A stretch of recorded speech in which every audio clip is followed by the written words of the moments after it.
Hello guys, this is your fanfic dojo and we are back with our new fanfic, which is What If Kissed Sakura at Accademy Part 1. And if you enjoy this fanfic, then please press the like button and please subscribe to the channel. It motivates me to upload more fanfic like these for you all. Now let's start the fanfic. Team 7's roster will be, the Chunin instructor Iruka Yumino said to his gathered students.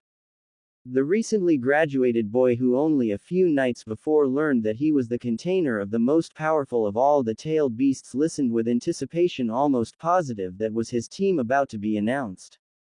Naruto Uzumaki. Yes, he thought, elated before crossing his fingers, thinking, Sakura and anybody but Sasuke. Repeating it in his head over and over again until, Sakura Haruno. Alright, he shouted, standing up in his joy, but noticed that Sakura seemed to deflate like a balloon. Hardly upset, as he was sure he could make her change her mind about him. After all, he had to change a whole villages if he was going to become Hokage. But the next name caused the two of them to switch moods, as Iruka said, and Sasuke Uchiha. Damn it, Naruto said, flopping into his chair. Natural, he raised a fuss, and Iruka pointed out that due to his lousy grades the best student was paired with worse. The rest of the teams were assembled, not that Naruto was paying attention, but when Iruka said, I suggest you get to know your teammates and we'll introduce the Junin senseis after lunch. Naruto went off to eat on his own, positive Sakura would turn him down, but as he ate by himself he was hit by a flash of inspiration. Managing to get the jump on Sasuke, he left him tied up and went in search of his pink-haired crush. Sakura was depressed since Sasuke had turned her down cold to eating together. Working over her plan of attack in her head, she came to the sad conclusion that the only thing noteworthy about her was her forehead. She was pulled from her depressing thoughts when she looked up and saw Sasuke standing across from her, his eyes staring right into her. Sasuke's staring at me so intensely, she thought before fantasizing Sasuke saying, Sakura, you have such a large and charming forehead. It makes me want to kiss it. Needless to say, hearing those very words repeated stunned the girl. The part of herself that often spoke up for her in her mind shouted, hell yeah, he's mine. But her fantasy came crashing down when Sasuke added, just kidding, that's something Naruto would say. Nevertheless, Sasuke sat down next to her on the bench, but again he surprised her, saying, Sakura, there's something I want to ask you. What do you think of Naruto? Sakura paused a moment, not sure why Sasuke wanted to talk about Naruto but was willing to indulge his curiosity. Naruto's annoying. All he does is get in my way and doesn't understand anything about me. All I want is for you to acknowledge me. I'm serious because I like you. Seeing her chance, Sakura began to move in to kiss him. However, a gurgling sound attracted her attention and Sasuke tried to get up to leave. Acting on instinct, she grabbed his wrist, holding him there, saying, Please Sasuke, just one kiss. She could see Sasuke looked conflicted. Naruto really wanted to kiss her, but whatever it was doing flips in his stomach was most insistent. He was also surprised at the incredible strong grip she had on him. He leaned in hoping she would let go, but when she closed her eyes he moved his lips to her forehead. One, because he knew it had always bothered her, and two, because he had begun to feel guilty, so didn't want to steal her first kiss under false pretenses. Feeling Sasuke's lips on her forehead was a dream come true for the pink-haired girl. Opening her eyes as Sasuke pulled back, a blush adorned her cheeks, which she was surprised to see was mirrored on Sasuke's. Naruto tried not to let the elation that appeared on Sakura's face get him down, but it was hard. But more immediate concerns arose when his stomach protested about him forgetting its plight. Grabbing his midsection, he had to choose between maintaining the henge or losing control of his bowels. Naturally, he let go of the henge. He winced, not just from the pain in his stomach but the joy on Sakura's face melting, only to be replaced with shock, which quickly turned into anger. Naruto, you bastard, she shouted, nailing him in the jaw. Stomping away, Sakura left the battered boy who, as quickly as he could, considering the whole earth seemed to be swaying, made his way to the bathroom. Sakura was still furious at the blonde prankster. Stupid Naruto, she thought agitated. The blonde had decided to sit in the back and keep quiet after lunch, which since he had managed to anger both his new teammates was probably for the best. But as time went by while they waited for their sensei, Sakura began to calm and wonder just how it was that Naruto had seemed to be inside her head. Not to mention the butterflies she had felt from when he stared at her. She had tried to play it off that he had looked like Sasuke, but that couldn't be the whole reason. At least she hoped not, as that made her rather shallow. No, there had been genuine warmth in his eyes when he stared at her, of that she was sure. It made her a little uncomfortable, but not in a bad way.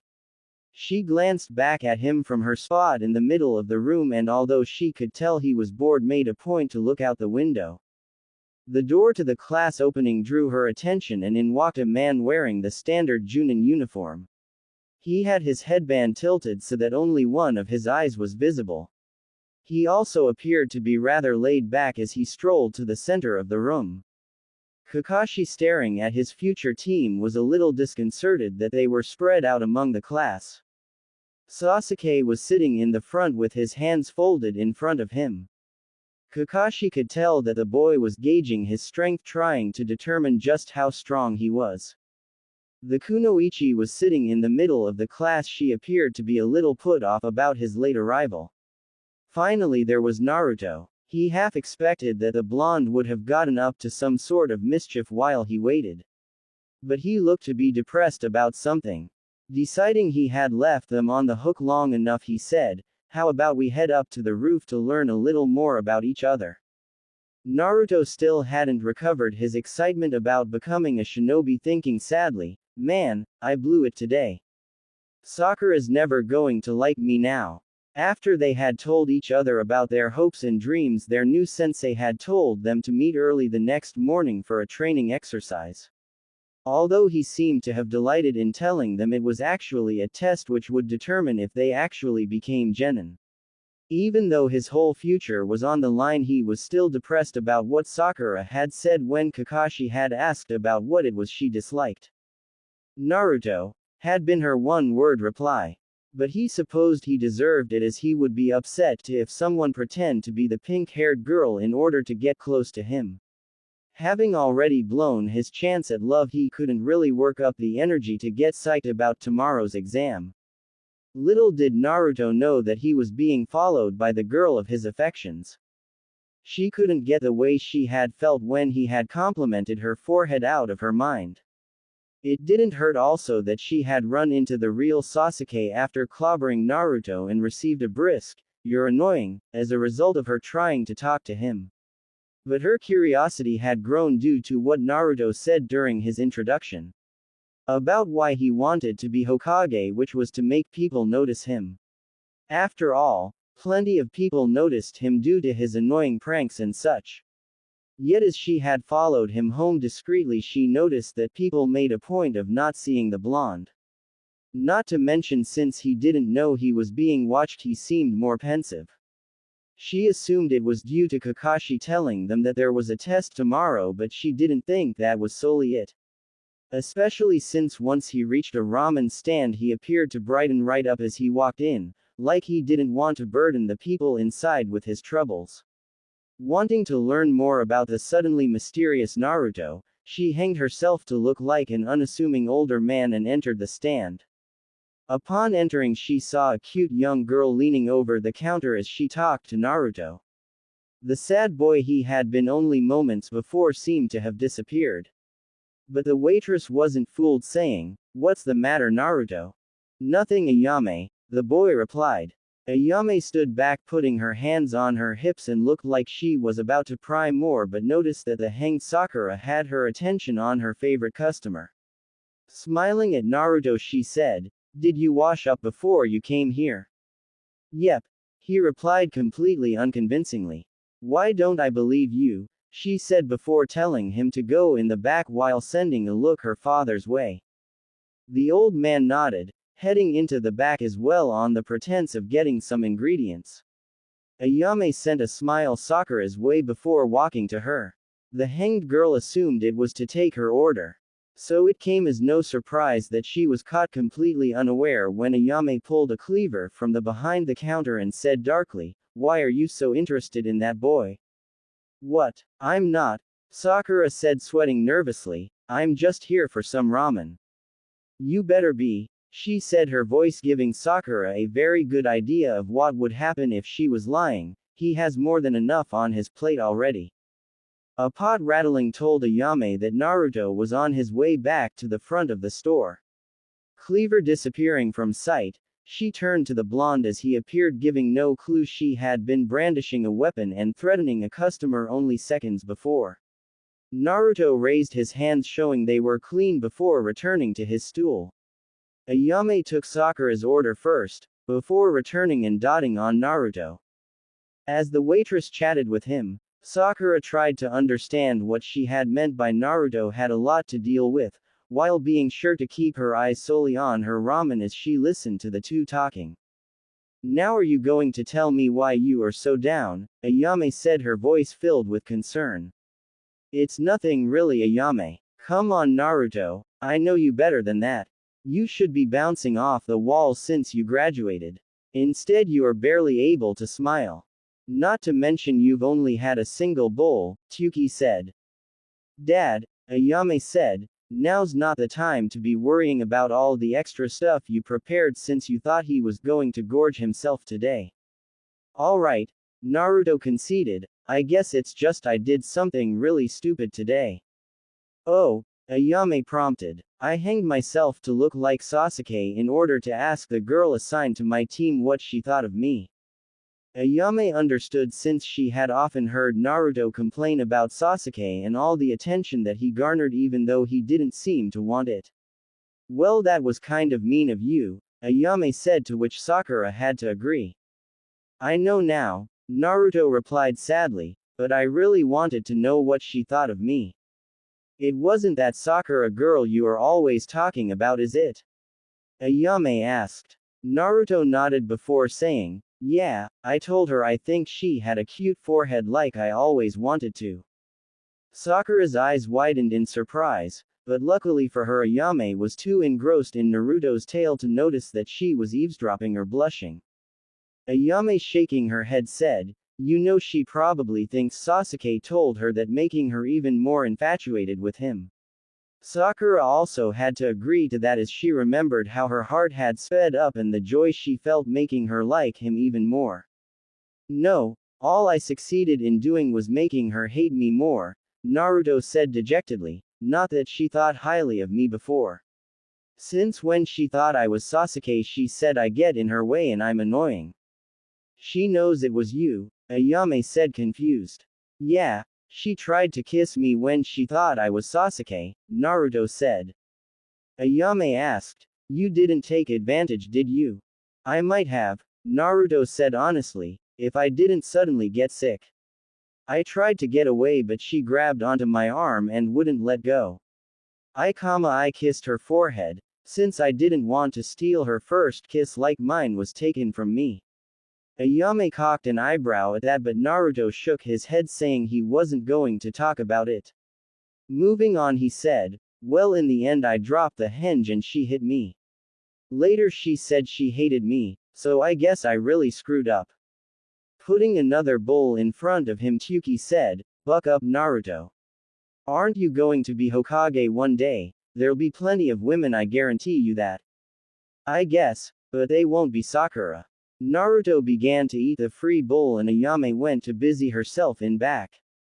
Sakura meanwhile couldn't believe that Naruto thought so highly of her. She had always thought his constant asking out and other means of attracting her attention had been to get under her skin or in the way of Sasuke and her. But it appeared he genuinely cared and he had really meant what he said about her forehead, long considered her most unattractive feature. Finishing her meal, she left behind the money for it and headed home. When she arrived at her house, she noticed that no one was home, which suited her fine since her mom would probably pester her for all the day's details. Walking upstairs to her room, she looked in the mirror at herself. Remembering how she thought her body just didn't compare to the other kunoichi, she put her fingers to her forehead where Naruto had kissed her. Touching the spot, she was surprised to feel herself flush at the memory of it as well as the small smile she saw that adorned her lips. Pulling her hand away, she thought, it's only because he looked like Sasuke. But even as she thought that, she knew that it wasn't entirely true. The honest way Naruto had spoken about her in the ramen stand had affected her too, making her feel better about herself and more self-confident. Looking at the time, Sakura realized she needed to get some sleep because tomorrow was going to be a make it or break it day. Team 7 was being given a second chance. After Kakashi had arrived hours late, he had told them they had until a buzzard rang to get 2 bells from him. Naturally, they had failed thus far. Naruto had attacked brazenly right from the get-go. After easily being handled by the Junin and left upside down in a tree, Sasuke had made his move. He had fared better as expected of the number 1 rookie, but in the end he had ended up buried up to his chin in the ground. Kakashi had then focused on Sakura, easily dispatching her with a genjutsu of her crush, badly wounded, sending her right into unconsciousness.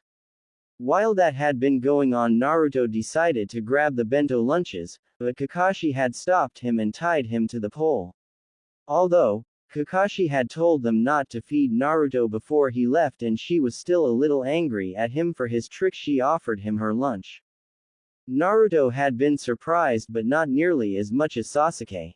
However, he didn't complain, seeing as he was going to have done it himself, realizing that if they were going to succeed, all 3 of them would need to be at full strength when they next assault the Junin. Plus, Naruto was proving himself to be quite a bit better than he anticipated and far stronger than Sakura. Kakashi had suddenly appeared, bearing down on the young girl, asking if she had trouble understanding his directions.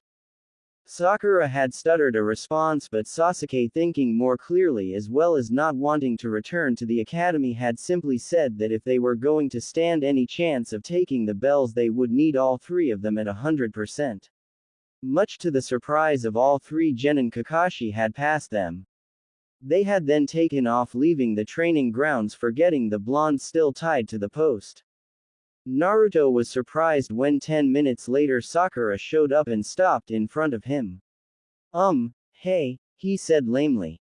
She was torn between glaring at the blonde and the interest that her observing him the day before had raised in her.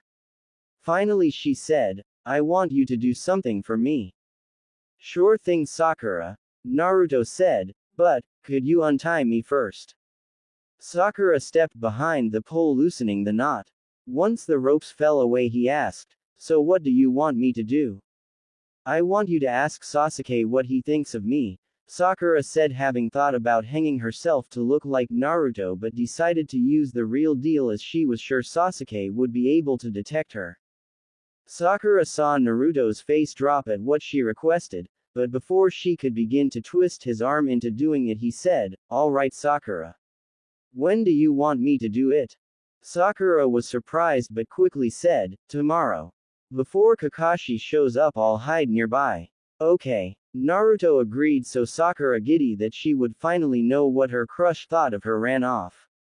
Confident that tomorrow she'd finally learn the key to unlocking Sasuke's heart. After all, if he told Naruto what he liked about her, she could highlight those traits to make herself irresistible to the last Uchiha. Sakura was giddy with excitement and for a moment wondered if that was how Naruto had felt when he had approached her disguised as Sasuke. However, a feeling of dread came over her as she remembered how well it had turned out for Naruto. Shaking it off, she thought, get over it, Sakura. No way Sasuke thinks of you as being as annoying as Naruto.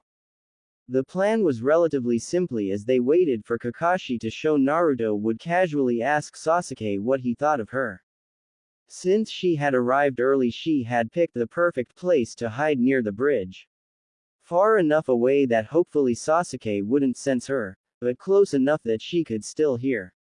As the meeting time approached, Sasuke showed up promptly as usual. Watching him dreamingly, she thought, as he assumed his usual pose of leaning against the railing of the bridge with his arms crossed, wow, Sasuke's so cool.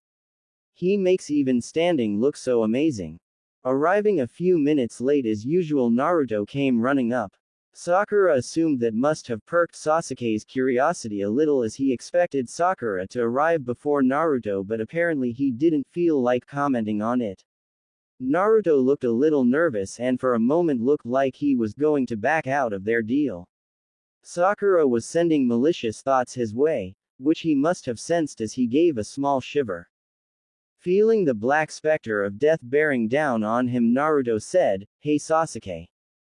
What is it?" Sasuke responded, turning his head the bare minimum necessary to look at Naruto. "Well, I was just wondering, what do you think of Sakura?" Sasuke replied, looking away.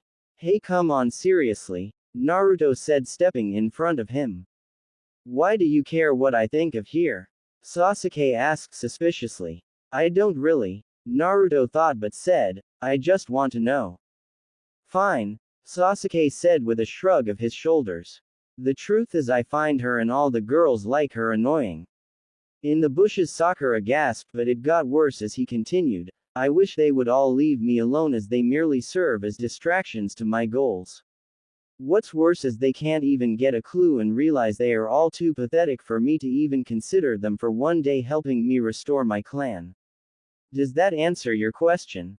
Naruto was glaring at him but merely nodded. He caught Sakura taking off from the bushes she had been hiding in behind Sasuke on the riverbank. Naruto began walking off of the bridge but was stopped by Sasuke saying, "Now I have a question for you." Turning, Naruto said, "What is it? How did a dead last loser like you learn a clone jutsu as advanced as the one you used yesterday?" "I studied," Naruto said before walking away. Kakashi in a nearby tree watched his team's dynamics before disappearing, deciding to let the little drama unfold a little further before showing up for training today. Sakura found a quiet spot to cry, which happened to be the park where Ino and her had first met. Wrapping her arms around her knees, she pulled them up to her chest before lowering her head and letting her tears flow. "I suppose I deserve this for what I told Naruto the other day," Sakura thought miserably as she replayed all the things Sasuke had said. "Hey," Naruto said, walking up to her. Looking up from her knees, she saw Naruto standing in front of her with his hands in his pocket, looking uncomfortable. "Please leave me alone," she said despondently before lowering her head back down. However, instead of leaving, Naruto sat next to her. Picking her head up, she glared at him, but it softened after a moment before she said, "I'm sorry." "For what?" Naruto asked, generally perplexed. "For what I said to you," Sakura replied. "I said almost the exact same thing about you that Sasuke said about me." Naruto merely said, "Oh," before turning to look away from her. "That's it? Aren't you going to say I deserve this?" Sakura asked, staring at the blonde, a little surprised since she might have if their situations had been reversed. "You didn't deserve it, Sakura," Naruto replied earnestly. Sakura looked at him with disbelief before he clarified his point, saying, "I mean, what you said to me was true, I suppose.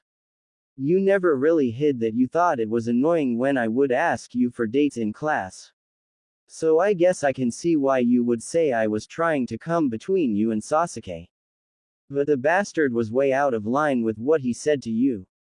"Why?" Sakura asked, letting the fact that Naruto had called Sasuke a bastard slide, something she would have clobbered him for a half hour earlier. "Because when has he ever said anything to you about how you acted?"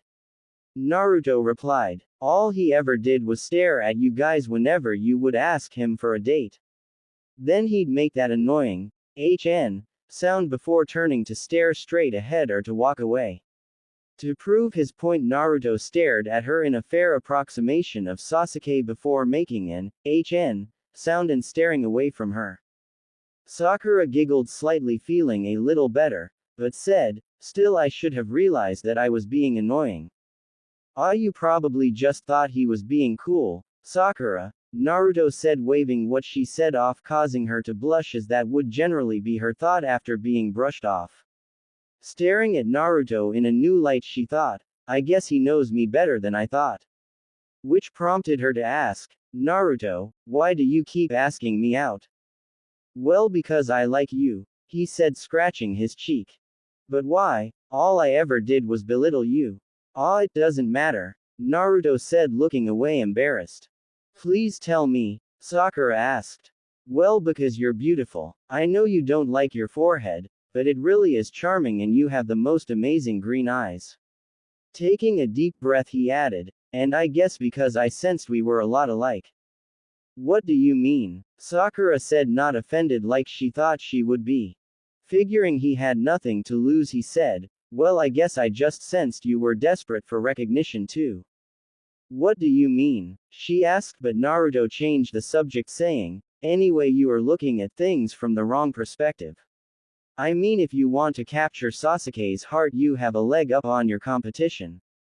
Not really caring as she wanted to know what Naruto had meant, but she played along, asking, what are you talking about? Well, all your other rivals still probably have the same misconception about Sasuke that you did, and Sasuke pretty much said what you were doing wrong, so now you have a chance to correct it. Right. Yeah, Sakura answered, but thought, what about your feelings, Naruto? Are you giving up? However, that didn't fit with what she knew about the blonde.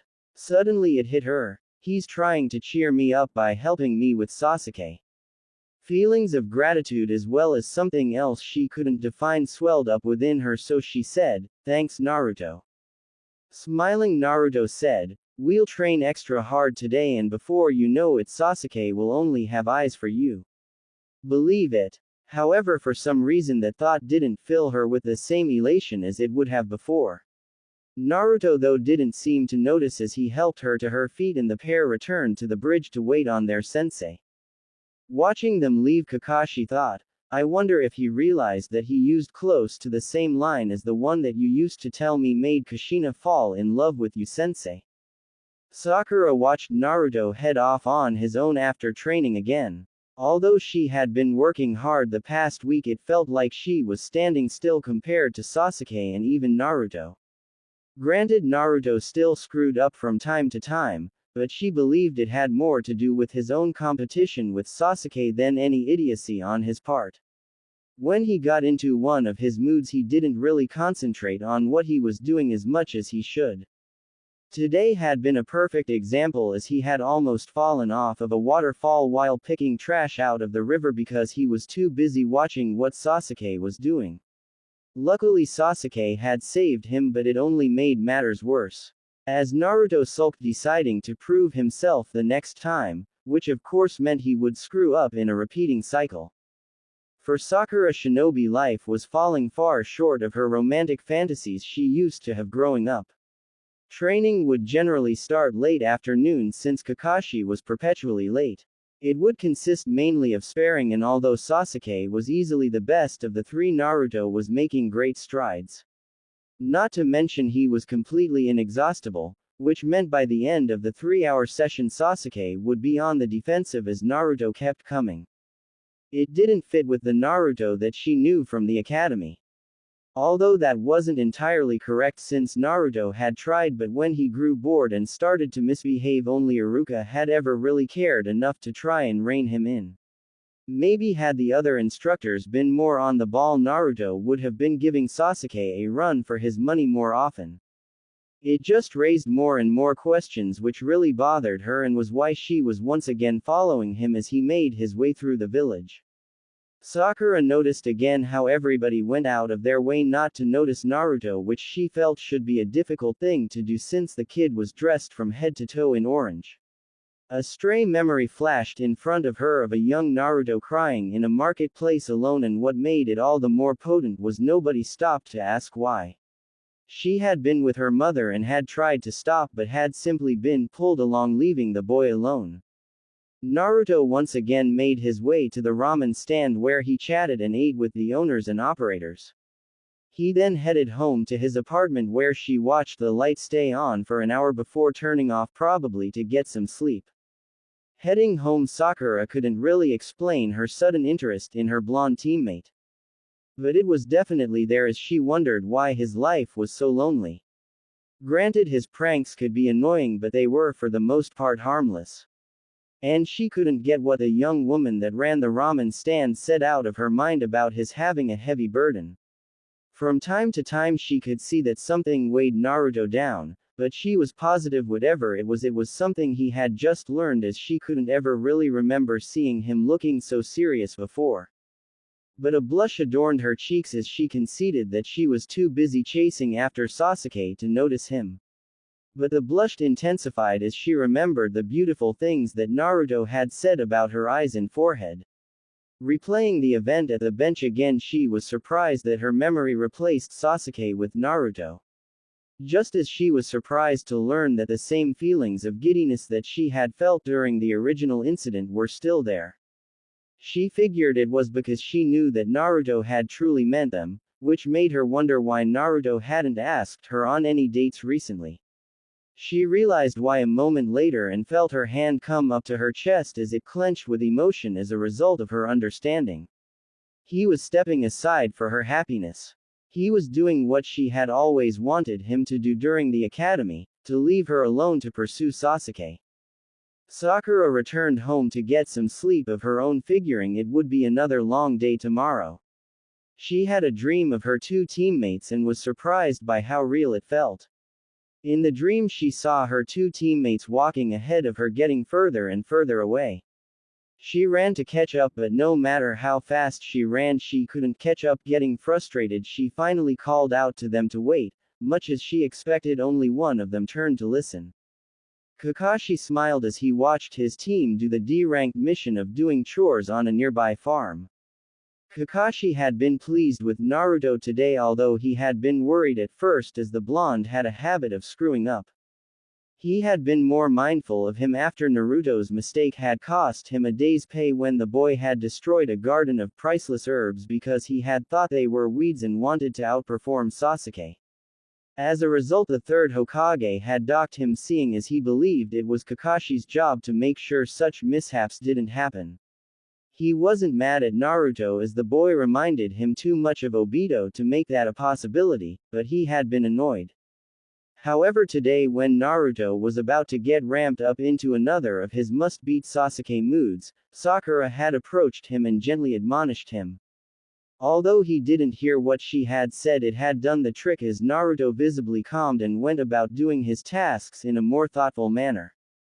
Watching the pink-haired girl struggle with a bag of feed for the livestock, Kakashi knew she was probably berating herself, since both of her teammates were still going strong. Finally she couldn't hold it anymore, dropping the bag. Sasuke had noticed but didn't stop repairing the fence he was working on, but Naruto, who was painting a barn, did and created a clone to continue his chore so he could walk over to her. He was about to pick it up when Sakura said, "I can do it, Naruto." "Don't worry about it, Sakura," Naruto replied, picking it up. "I don't mind helping. But, besides," he interrupted kindly, "because of your advice I'm actually almost done with my list instead of struggling to keep up. So take it easy and come back when you're rested." Sakura thanked him before moving towards a tree to rest in the shade. Sitting down, she admitted it felt good to rest. She was seeing improvements, but she still felt like she was standing still in comparison. She was pulled from her thoughts by Kakashi as he said, taking a load off. "I'm sorry, Kakashi-sensei, I'll get right back to work," Sakura said, moving to get up. "Relax, Sakura," Kakashi said, chuckling a little. That is what Naruto wanted after all. His amusement raised by the slightly embarrassed look that appeared on Sakura's face, but he put her at ease as he told her, "Actually, I wanted to know what you said to Naruto.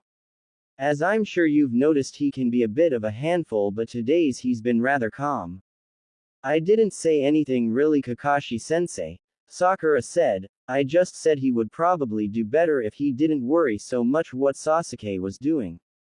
"Well, it seems to be working," Kakashi said as Naruto was feeding the livestock. Crossing his arms he added, "But maybe you should consider the same thing." "What do you mean, Kakashi-sensei?" Sakura asked, surprised. "Well, why didn't you stop when you were tired?" I didn't want to be a burden," Sakura said, still disappointed in herself. "Does Naruto look burdened?" Staring at the blonde boy as he put a little feed in his hand to feed one of the animals, Sakura shook her head and said, "He looks happy." "I'm sure he is," Kakashi said, giving an eye smile at the scene. "It's a nice change." Sakura looked up only to see that her sensei had taken off, leaving her to wonder if Kakashi knew what it was about Naruto that people didn't like. He obviously knew that Naruto was or had been lonely in the past if what he had just said was any indication. But what changed? Sakura asked herself. "We did," she thought, almost feeling like she wanted to smack her forehead. "Sasuke and I have acknowledged him." Granted, Sasuke and he still didn't get along, but even then their rivalry seemed to have meaning to Naruto. As to her, she had been trying to be nicer to the blonde, although she still had to rain punishment down upon his skull from time to time. But even then he would look up at her, rubbing the knot on his head, smiling. As if, even though she was mad at him, it was enough that she was looking at him. It was a rather heady feeling for her to know she mattered that much to somebody. Feeling rested, she got up to go finish her share of the chores, as she knew otherwise Naruto may do them all and she wanted to contribute to the team as well. Naruto was happy as he made his way to his home for the night, having convinced the old man to give his team a C-ranked mission. The bastard that he was supposed to guard was kind of a letdown since he had insulted his team immediately upon laying eyes on them. He was going to go home and pack as it was finally his time to shine, he felt, since his training was showing some real progress. In truth, he owed it to Sakura since she would often calm him down when he was getting worked up about Sasuke. Sakura was surprising him as well, not that she was improving, as he had no doubt she was a talented kunoichi, but that she didn't seem to be trying to get closer to Sasuke.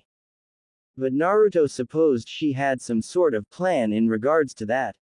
She had been quiet after Kakashi had dismissed them, telling them to meet at the gate tomorrow morning to escort Tazuna to his home in Wave. He wondered if the C-ranked mission was bothering her, but before he could ask she had taken off, probably to get ready for the mission. Thinking of the pink-haired filled him with sadness since he had vowed to stop getting in her way as she pursued Sasuke. So although he felt closer to her, he refused to parlay that into his own desire for her. Maybe that was why Sakura seemed more at ease around him, but of course it was a semi-curse to him as well. However, all that mattered was that at the end of the day Sakura was happy. Figuring if that was true he should try and find out why she was so down, he decided to put getting ramen on hold in favor of finding out why she had been down in order to help her overcome it. Sakura was sitting on a bench with a bowl of Ichiraku ramen, having acquired a taste for it from her time spying on her teammate. However, it remained in her lap uneaten. "Naruto, you idiot," she thought without hostility. Although she wasn't sure if she was ready for a C-ranked mission, a part of her had enjoyed the way Naruto had talked to the third, hating the menial tasks that they were often assigned. However, while she felt more confident about her skills, mainly because Naruto often told her how well she was doing, she still didn't know how comfortable she felt about operating outside of Konoha. It would undoubtedly be a whole new world in a way, since they were operating far away from the safety of the village. It felt more real somehow. But in truth her thoughts weren't entirely directed towards the mission but the boy who had landed them the mission. In the few weeks Team 7 had been together he had stopped asking her out, but never stopped helping to motivate her. Her realization that Naruto was stepping aside for her happiness made her realize that Naruto was truly amazing. How many other boys would stick around helping a girl they had become convinced would never return their feelings? Maybe that's why I felt like ramen, she thought, since it seemed to be all Naruto ate. While the food brought her comfort much as the boy it was associated with, she felt like she was at a crossroads. Basically, she was going to decide if Sasuke was even worth having. Outside of the few HNs that she had managed to elicit from him, or the few times he needed to talk to fulfill a mission, Sasuke remained as distant as ever. Knowing that after years of fawning over him all he thought of her was as an annoying fangirl really bothered her. Even if he came around, She had the feeling that it would only be once she had proved herself in some way. What would that say about whatever relationship they started, that he was only with her because she finally lived up to his expectations of what the sire of his children should be? It made her feel a little hollow, especially in light of Naruto's selflessness. He was simply going to stand aside and let Sasuke claim the results of his labors, in a sense, as she doubted she would be nearly as prepared for the upcoming mission if Naruto wasn't there to pick her up when she felt down or to push her when she felt like giving up. Well, if it isn't forehead, Ino said, pulling the girl from her thoughts. Ino pig, she replied, more out of habit than anything to do with their rivalry. What do you want? I want to know where Sasuke is, Ino replied. I can't let you monopolize all his time. I don't know where he is. We have a C-ranked mission tomorrow. He's probably at home packing for it, Sakura said before trying to return to her thoughts. What, you already have a C-ranked mission? No way. It must be because Sasuke's on your team, but don't think that means you're going to become his girlfriend, forehead, because of that. Whatever, Sakura said, annoyed. I told you where I think he's at, so why don't you leave me alone, pig? Ino was about to do just that till it dawned on her. Sakura had told her where she thought Sasuke was. Figuring it was a trick, she said, nice try, forehead, but do you really think I'm that stupid? You tell me he's at home while you go off to where he really is. Well, not today, sister. I'm not trying to trick you, Ino, Sakura said, hoping using her former best friend's name without the insult would help convince Ino to leave. Ino seemed to sense that Sakura was being truthful but was conflicted. The part of her that had reached out to the girl that day when she was crying in the park couldn't resist asking, what's wrong? What do you care? I told you where Sasuke's at, go bother him, Sakura said, not wanting to talk about it even with her former best friend. Sitting next to the girl who glared at her, Ino said, I'm still not convinced you aren't trying to trick me. A sad smile appeared on Sakura's face before she said, yeah, I guess I can understand that. Seriously, Sakura, you're beginning to freak me out, Ino said, dropping her nickname for the girl. Ino, why do you want Sasuke? Sakura finally asked, surprising Ino. Well, because he's handsome, popular, and only the greatest ninja to come out of the academy this year, Ino said, ticking her reasons off on her fingers. But, what about him as a person? What do you mean? Ino asked, confused. Sighing, Sakura said, I mean, is he a good person? Does he care about anyone but himself? Ino stuttered for a moment, while thinking but unable to answer, asked, where's this coming from? I know what Sasuke thinks about me. He finds me annoying and clueless, Sakura said, to which Ino almost patted her back, telling her how sorry she was. But the part of her that wanted Sasuke for herself did a little victory dance, till the pink, it said, he thinks the same of you and every other girl after him. Ino immediately stood up, saying, oh, I knew it, this is some kind of trick, very clever, Sakura. Convince me that he hates all of us and then move in yourself. That's not it at all, Sakura said angrily, wondering if she had truly been that obnoxious, but sadly felt she probably was. Deflating at the thought, she said, you know what, forget it. Ask him yourself what he thinks of you. I don't care. Sakura stood to leave, not wanting to argue in circles with the blonde. But stopped when Ino asked, is that what you did? No, Sakura answered. The pink-haired girl relayed everything that he had said about her and the other girls after him. Ino still looked conflicted about whether to believe Sakura or not, but when her former friend said, you want to know what really has been bothering me? It's that if he really felt that way, he could have said something. I think on some level he enjoys the attention while thinking us all as pathetic losers for giving it. The bastard, Sakura added, raising her hand to her lips as if she couldn't believe that she had said it. I mean, I can't even remember why I began to like him now. I gave up my first friend, let my physical training slide, and for what? So he could brush off my feelings like they didn't even matter. When all it would have taken was a simple, not interested, or I don't know, something. Instead he had to be Mr. Cool and simply ignore us, which really should have been a clue, but I was too dense to notice. What's worse is I was doing the same thing, she finished in her head, thinking of her own treatment of Naruto sadly. I'm not much better, but she smiled slightly, remembering that according to Naruto she was simply because she hadn't held back about how annoying she had found his antics. However, unlike her, who having been told she was annoying was thinking about giving up, he kept coming back. No, that wasn't exactly true. He was stopping in order to respect what he believed was her wishes of being with Sasuke. Again she felt her heart clench at the emotions that suddenly seemed overwhelming. Ino was about to ask why her Sakura had trailed off and was staring off into space, but was beaten to it by a shout of, "Sakura!" The voice seemed to pull Sakura out of her trance, and Ino noticed a smile appear on her face for a moment. "What is it, Naruto?" Sakura asked. Ino temporarily forgotten. "Well, you seemed sort of down. I wanted to make sure you're alright," Naruto said while looking around, smelling the delectable aroma of Ichiraku. "Thanks, Naruto," Sakura said kindly, surprising Ino, who felt as if she had been forgotten.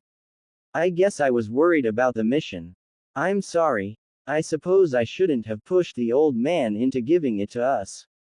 "No, don't worry about it, Naruto," Sakura replied, placing a hand on Naruto's arm in a gesture that had become familiar to the two over the weeks but surprised the hell out of Ino.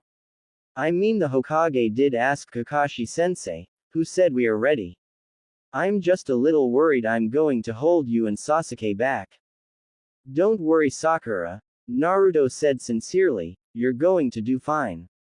Scratching the back of his head and noticing the rapidly cooling ramen, he said, "Hey, are you going to eat that?" Seeing that Naruto's gaze was focused on the forgotten ramen, she said, "No, you can have it."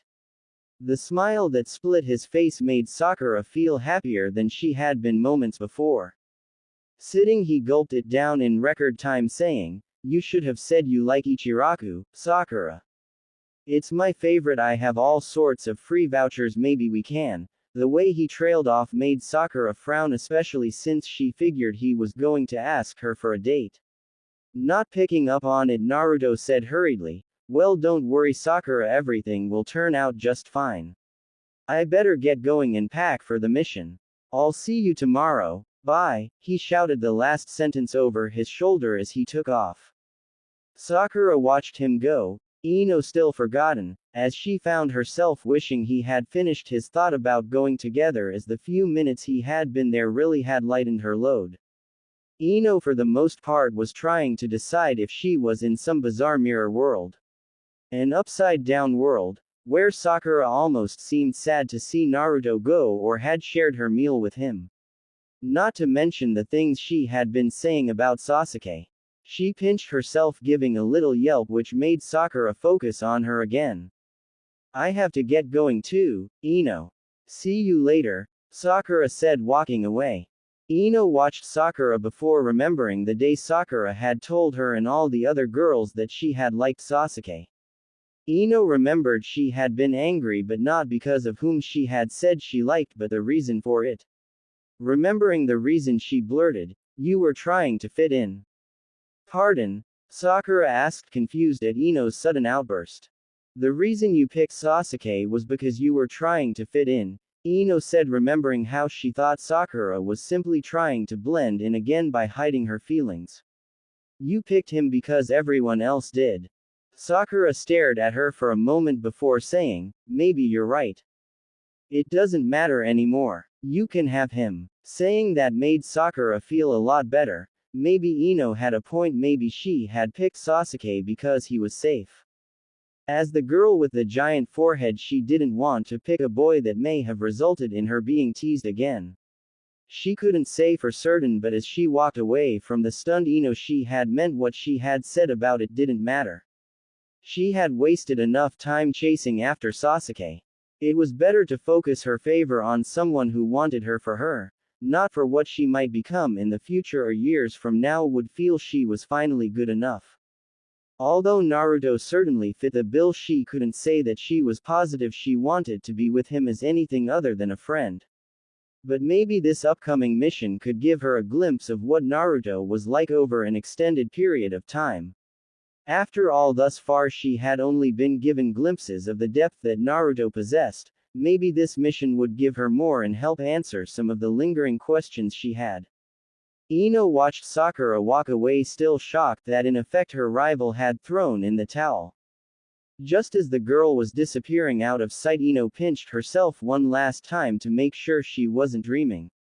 When the world didn't fade away, she guessed she was still awake, but the euphoria that she expected never came. Instead, she felt rather hollow. Was it because Sakura simply quit, that in the end her charms hadn't been the cause? Or was it because of what Sakura said about Sasuke thinking of her as a nuisance? In the end, she decided to simply worry about it later in favor of heading home. Since she felt with Sakura out of the race, when she came to a conclusion Sasuke was as good as hers, if she still wanted him, that was. The next day came a lot sooner than Sakura wanted, but she decided to face it as a proud kunoichi. She was a little self-conscious since last night she had decided on some changes. She wasn't surprised that Sasuke stared at her, raising an eyebrow, but refused to comment, nor was she shocked when she heard the surprised, "Sakura, your hair. Do you like it?" Sakura asked Naruto, holding a hand up to her shorter hair. "Well, sure," Naruto said, not sure what to say, as although he always found her hair beautiful, never really thought about if he preferred it long or short. "Do you think it's better like this?" Wishing that Sakura would stop putting him on the spot, he said, "No matter how it's cut, Sakura is always beautiful," figuring that would stop her from asking more. It did, but he wasn't sure why her cheeks were getting red. Tazuna showed up before Sakura calmed herself enough to say anything, so instead of talking in front of the old man, they settled into silence. Kakashi showed up 5 minutes late but promptly got them moving towards Wave. Sakura watched Naruto, who seemed to be the most excited since he had never been out of the village before, unable to keep the smile from her face. While she hadn't cut her hair to impress Naruto, it made her feel better to know that he didn't care if she wore her hair a certain way, as it simply proved that as far as Naruto was concerned, he liked everything about not just one facet. Even the things she had considered ugly were part of her charm, according to Naruto. As he walked away ahead of the others, his hands behind his head, she thought to herself, "I wish I saw what it was that you see in me, Naruto. But you know what? I'm beginning to see something special in you too." Smiling as Naruto started an argument with the bridge builder, Sakura followed behind, confident that with Naruto around everything would turn out fine. Sakura didn't know what to make of Naruto sometimes. As they had made their way to Wave, they had been ambushed by 2 mist shinobi. Naruto had froze, which turned out to be not that big a deal, as Kakashi, who they had thought had been killed, ended up saving the day after Sasuke had managed to get in a few attacks against the opponents. She hadn't been much better though, only managing to get in front of Tazuna as one of the shinobi had made for the bridge builder before their sensei saved the day. Afterwards, Sasuke had asked if Naruto was scared before calling him a scaredy cat, which naturally riled Naruto up to no end. Kakashi had also contributed a little by mentioning how he didn't expect Naruto to freeze up, but had calmed him by telling him he had probably been poisoned, so shouldn't move. Sakura wasn't sure if Kakashi was telling the truth or simply playing around with Naruto, as the Junin hadn't seemed too worried and instead confronted Tazuna about the assassins. Telling the bridge builder that they were operating outside the scope of their mission, he threatened to take them back to Konoha. Sadly, Sakura realized she had probably also contributed to making Naruto feel bad by trying to use his wounded hand to justify going back to the leaf instead of admitting to her own fears. While Kakashi had agreed, Naruto had pulled out a kunai and then stabbed himself in the wound in order to let the poison out. Needless to say, she had been shocked by his actions, but was also surprised at how serious he sounded when he told Tazuna that he would protect him. But moments later he was moving around like a fool again after Kakashi told him he could bleed to death. After binding Naruto's hand and listening to Tazuna's story, Kakashi had agreed to continue the mission. Naruto seemed calmer as they walked, occasionally looking to his bandaged hand like remembering some promise to himself. She switched her attention to Sasuke, who looked as calm as ever. She had been surprised when Sasuke had appeared in front of her when the assassin moved on the bridge builder. A part of her almost believed it meant that maybe Sasuke was coming around to her charms. But she supposed it simply was he still viewed her as useless and needed protection. It sort of galled her, except he had been right. After moving in front of Tazuna, she had really no other plan of attack. Watching Naruto, who was still up in front of the group, she decided to go talk to and apologize to him. Naruto still felt useless after everything that went down. Glancing once more at his wounded hand, he repeated his promise of never backing down or losing to Sasuke again to himself. He realized a moment later that in a sense he already broke it, as he was stepping aside in the quest for Sakura's heart. But he supposed that was okay, since Sakura's happiness was more important than he desired to best Sasuke. It had hurt a little when Sakura had said they should go back because of him. While she had sounded worried, it had just compounded his feelings of uselessness. So caught up in his thoughts, he had missed hearing his name the first time Sakura had said it. Replying the second he said, "Huh, what's up, Sakura? I just wanted to say I'm sorry, Naruto." Setting aside his more pensive concerns, he said happily, "What do you have to be sorry about, Sakura?" "For what I said about going back to Konoha because of your hand," Sakura replied. Naruto looked like he was going to wave off her apology, as he often seemed to do, but before he could, she said, "I should have been honest." "Honest about what?" "About why I wanted to go back, and it had nothing to do with your hand," Sakura said. She smiled internally as Naruto's face scrunched up, as it often did when he was confused, so she made herself clear, "I'm afraid this mission has already moved up to AB and I don't think I'm ready." Naruto, to her surprise, instead of trying to make her feel good by telling her not to worry, said, "Yeah, but you're probably more ready than me. At least you didn't freeze up." Looking at Sakura seriously, he said, "I don't know what's going to happen next, Sakura. But I promise I won't let anything bad happen to you." Sakura couldn't explain why, but she knew that Naruto would keep his promise no matter what happened. A part of her almost believed that even if he was seriously wounded, he wouldn't allow himself to die until his promise was kept.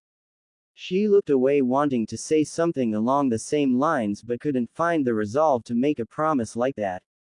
Instead, she settled for a simple, "Thanks." They walked side by side until they reached the Land of Fire's coastline. Before anyone could ask how they could get to Wave from there, Tazuna said, "We'll wait here. I have a ride already arranged, but we'll need to wait for the right conditions." "Right conditions?" Sasuke asked, curious. "Everyone that helps me is taking a huge risk," Tazuna said. "Therefore we need to wait until early morning for the mist to form before he'll arrive."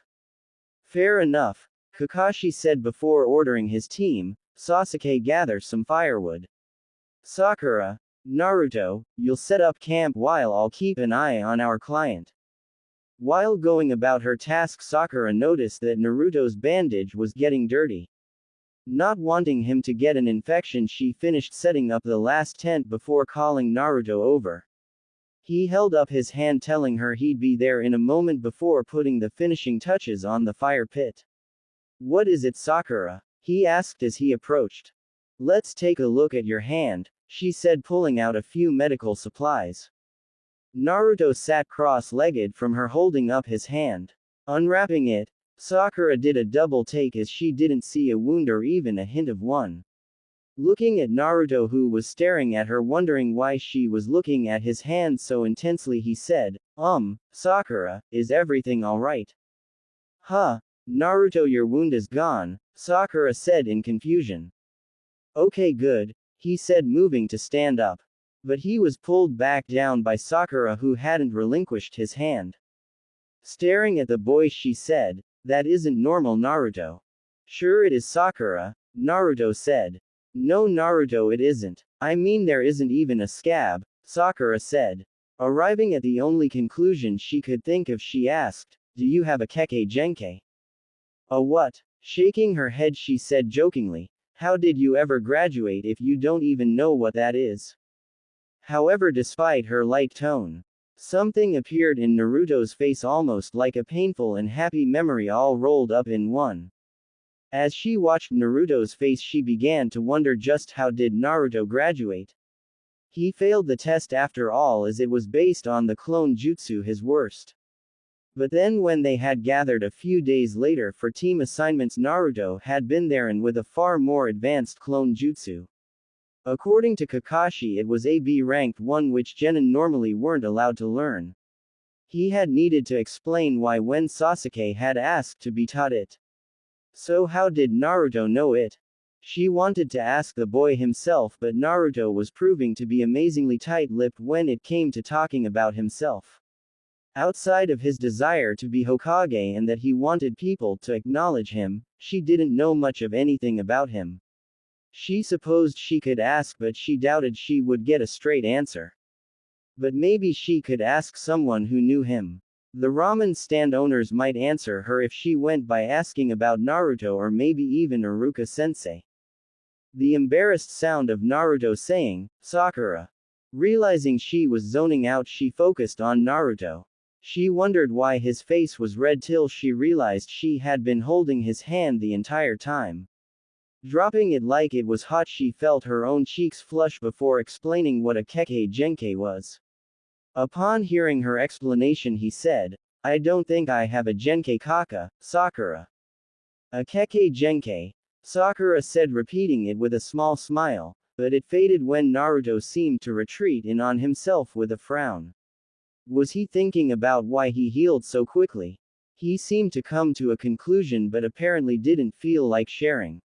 She wanted to know, yet how could she possibly ask someone that for most of her life she put down that he could tell her his secret? Hey you two, now's not the time to be staring at each other all lovey-dovey, Kakashi said teasingly, causing both of them to blush again. Sakura looked up and noticed that his eye traveled to Naruto's unbandaged hand before moving to the supplies that she had intended to use on the wound. His eye then moved to her, and although it was impossible for the genin to read the experienced Junin's masked face, she was confident that he was concerned about her noticing his wound was gone. Does Kakashi know about Naruto's advanced healing? But as soon as she asked herself the question, she realized he must have. As he had been staring at the wound right after Naruto had stabbed it. Had it already been healing then? Kakashi had seemed overly concerned as he had looked at it. Had he been surprised by the wounds disappearing? Furthermore, why wasn't he commenting on it now? He obviously could see it was gone. She was about to mention how weird it was, but Kakashi beat her to the punch, saying, if you've finished setting camp, why don't you help Sasuke gather firewood? Okay Kakashi-sensei, Naruto said a little too quickly, apparently glad for the excuse to get away from Sakura and her questions. Sakura stood up a little less eagerly, sending a look after Naruto before turning back to her sensei, who was watching her closely. She wondered briefly if she asked him about Naruto whether or not would she get an answer, but doubted it. What was worse was that she imagined the Junin would be able to lie to her so convincingly that she would ultimately believe whatever he told her. Deciding to ask people she could read better, she nodded her acceptance to his request before moving off to search for some wood. Naruto never felt so overpowered in his entire life as the mist rolled into the area as they stood around Tazuna to protect him from the shinobi that Kakashi called Zabuza Momochi. He wondered how things had ended up like this. Granted, Tazuna had admitted that he had pissed off a gangster named Gato, since his bridge was going to end the chokehold he had on the small country. But an actual Junin on Junin fight was nothing like what he imagined it would be. Just the man's presence had been enough to make him want to run home and bury his head under the covers. Only his recently made vow had kept him from doing so. He did take some small measure of pride in knowing that Kakashi needed to comfort Sasuke. Looking away from his rival, his eyes landed on Sakura, who was shaking badly still despite Kakashi's words to protect his teammates. Reaching out for her hand, he grabbed it, giving it a gentle squeeze. Sakura focused on him for a moment and stopped shaking. He hoped it was because of the promise he made her. Watching Kakashi fight Zabuza was incredible and really made him realize how far he had to go before he could even consider being made Hokage. When Kakashi was caught in the water prison, he felt all hope drained from him. The clone that Zabuza formed easily batted him back, knocking his headband loose. The clone then stepped on it, causing Kakashi to shout for them to run from the water clone. Naruto almost did exactly that, but remembering the wound that he had given himself and his vow, abandoned that decision. After all, even if they ran, once Zabuza finished Kakashi, even he knew that their odds of survival were low. Unless they abandoned Tazuna, something he promised not to do. Sasuke apparently came to the same conclusion, charging in before Naruto could himself. Watching Sasuke being snatched out of the air in mid-attack almost broke Naruto's resolve. After tossing Sasuke away, the clone said, "You call yourselves shinobi. You can only be called shinobi after bathing yourselves in the blood of your enemies. When your name's been entered in my bingo book, maybe then would you be worthy of the title shinobi. You're not shinobi so much as cowering children. Now hand over the bridge builder." Naruto chose that moment to attack, but he didn't target the clone so much as what it stood on. He heard the worry in Sakura's voice as he closed with the clone but pressed on. He took the hit as expected but smiled upon feeling the comforting coolness of the faceplate of his headband. Standing, he tied it around his head before saying, "Put this in your book." The future Hokage of the Leaf, Naruto Uzumaki, never backs down. Turning to Sasuke, he whispered, "Sasuke, I have a plan, so listen up." But before he could explain it, the clone moved, kicking Sasuke around several times. Naruto responded by creating dozens of shadow clones that all swarmed the menacing Junin. After throwing them all off, Naruto tossed a windmill shuriken to Sasuke, who spun and threw the one he pulled as well as the hanged Naruto at the real Zabuza. Zabuza reacted as expected, snatching the one out of the air before jumping over the second that changed back into Naruto, who threw a kunai, forcing Zabuza to dodge, thus releasing Kakashi. Sakura watched in awe as Kakashi and Zabuza began to battle once more. But she directed her gaze to Naruto, who disappeared for a moment as the two water dragons clashed, destroying each other. Breathing a little easier as he resurfaced, spitting out some water and making for the shore. Retaking her position of defending Tazuna, she thought, when did Naruto become so clever? It was just so surprising to see, especially since he must have come up with it in mere moments. In the academy there were questions that outlined different scenarios, but Naruto almost never passed them. Was it the danger that made him so much better at it? As it seemed impossible just how thought out his strategy had been, and Zabuza fell into like a rank genin, not the invincible Junin he had seemed to be moments ago. Sakura watched as Kakashi hit Zabuza with a giant vortex of water which sent him flying until he ended up pressed against a tree. Kakashi threw several kunai at him that hit Zabuza along his arms and legs. Zabuza said something to Kakashi that she couldn't make out, and it appeared that he responded. But then out of nowhere Zabuza was struck by two Senbon, killing him. Naruto seemed the most upset about the sudden demise of the rogue ninja, making Sakura wonder why. However, she didn't have to wonder long, as he began complaining about how strong the boy was that did it while he felt so useless. Kakashi appeased him, telling Naruto that in the world of shinobi age didn't necessarily matter. He calmed, but she could tell it still bothered him. Yet before she could try to make him feel better after the hunter nin left, Kakashi collapsed, forcing her to focus on more immediate concerns. Tree climbing was easy for Sakura. It simply came natural to her. However, the price for her skill was helping Kakashi watch the bridge builder, which was boring. Meanwhile, Naruto and Sasuke were still trying to get it down. Blowing out a bored sigh, she tried not to think about the fact that Zabuza was probably still alive, and if he was, that meant that the hunter nin was with him. Despite the future danger, she couldn't escape the fact that the mission was making Naruto more mysterious, not less. The unexplained advanced healing, the sudden head for tactics, and simply why certain things like how he graduated made him nervous. She supposed the tactics shouldn't have been that surprising as some of his pranks had required some careful planning, but still the spur of the moment planning was pretty impressive. But the other two things were somehow connected, of that she was sure. Before she could dedicate any real brainpower to puzzling it out, Kakashi said, "Why don't you take a break, Sakura?" "Sure thing, Kakashi-sensei," Sakura said, eager to escape the boring assignment if even for a little while. Making her way through the village, she frowned seeing the state of the place. How anyone could force people to live in such squalor, especially since Gato already had so much, was beyond her. It made her glad they continued the mission despite the increased danger. She decided to check in on Naruto to see if he had progressed any in his own tree climbing exercise. It made her smile when she thought about how he came and asked her for help. She had caught Sasuke looking her way when Naruto was in the process of asking, but she figured it would sting his pride too much to admit she was better than him at something to the point that he needed to ask for her help.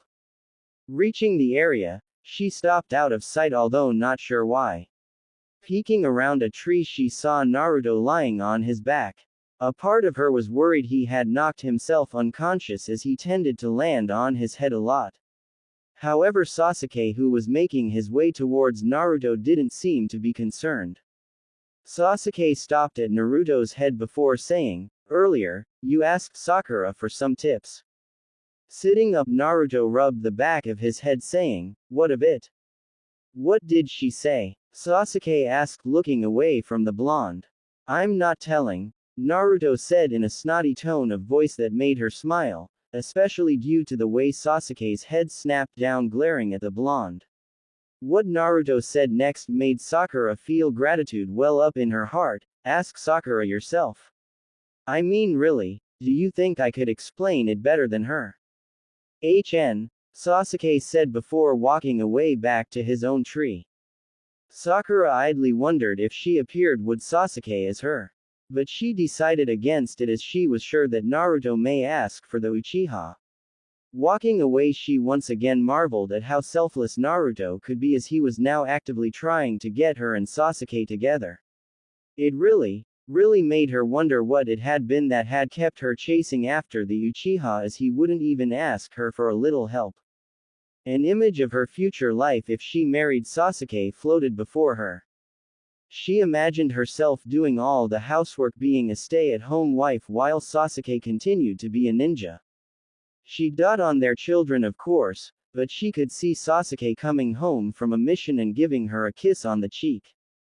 He'd then move to the kitchen table and ask when dinner was due to be ready. It felt so lifeless to her. Even the kiss had felt like he did it because it was expected, not because he felt anything for her.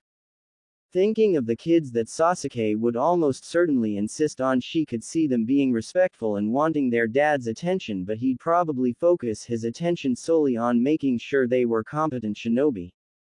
Watching the family around the dinner table, Sakura Uchiha found it lacking somehow. Almost like a painting of what a family should be, but lacking the warmth.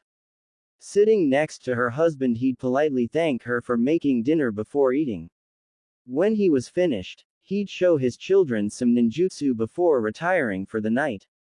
Giving her a polite good night, he'd sleep in his own bed before the day would repeat again the next day.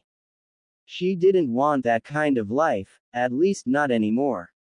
She tried to imagine her life if she fell for someone more like Naruto, to which her imagination conjured up an older Naruto. She was surprised that it showed her one taller than her, and if her imagination was anything to go by, he'd grow up to be amazingly handsome.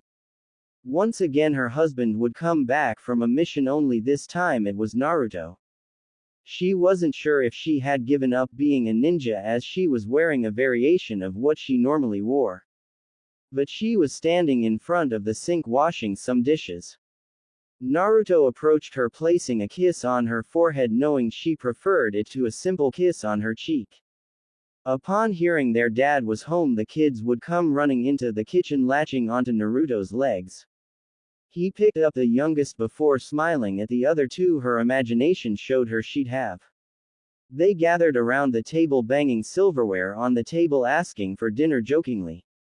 Despite the less refined and more chaotic environment, Sakura Uzumaki didn't seem to mind giving her family a smile and seemed to be way happier than her Uchiha counterpart had seemed as she placed takeout from Ichiraku on the table, somehow knowing the small ramen stand would be a mainstay in the family's dining habit.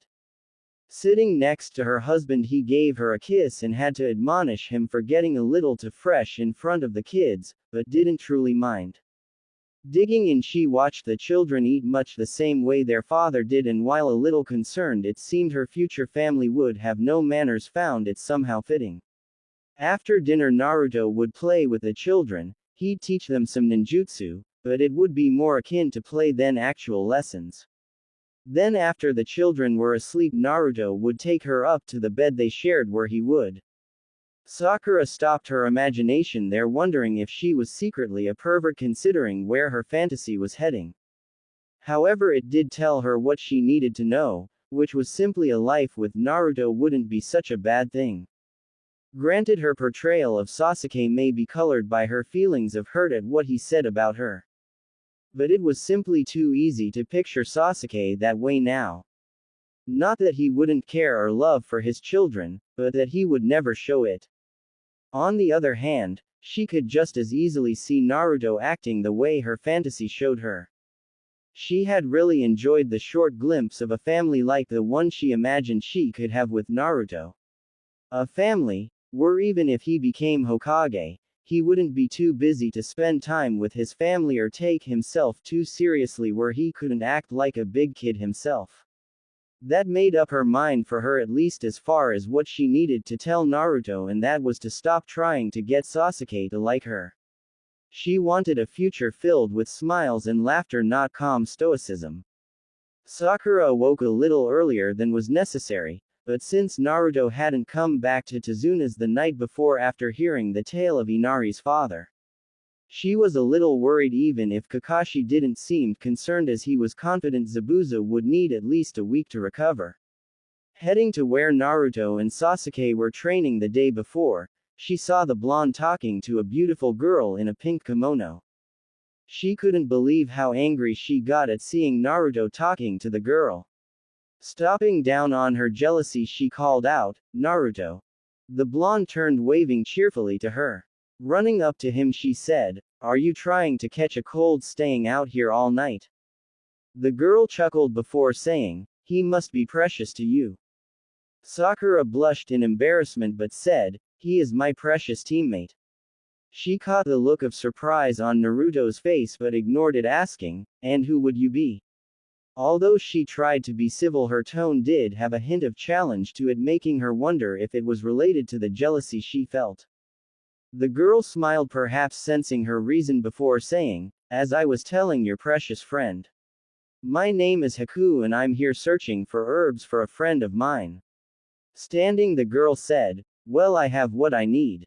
Walking away, Haku stopped, saying, "Oh, by the way, you need not fear me stealing him away, I'm a boy." Blushing, she turned to see Naruto looking around. Confused, she asked, "What are you looking for, Naruto?" "Well, I thought the bastard was here when he said you didn't need to worry about someone getting stolen away," Naruto said, obviously thinking the boy had been talking about Sasuke. "Idiot," she said, shaking her head before playful adding, "How would he even know about Sasuke?" Shrugging his shoulders, Naruto said, "I don't know. I thought all girls had a thing for the bastard, so you must communicate telepathically." Embarrassed of her past actions, Sakura said, "Actually, I came out here to tell you something." "Oh yeah?" Naruto said, getting up a little wobbly. Helping to steady him, Sakura grabbed a hold of him before saying, "Come on, let's get you back for some breakfast." Allowing Sakura to lead him away, he asked, "So what did you need to tell me? I know you told Sasuke to ask me on how to climb the trees using chakra."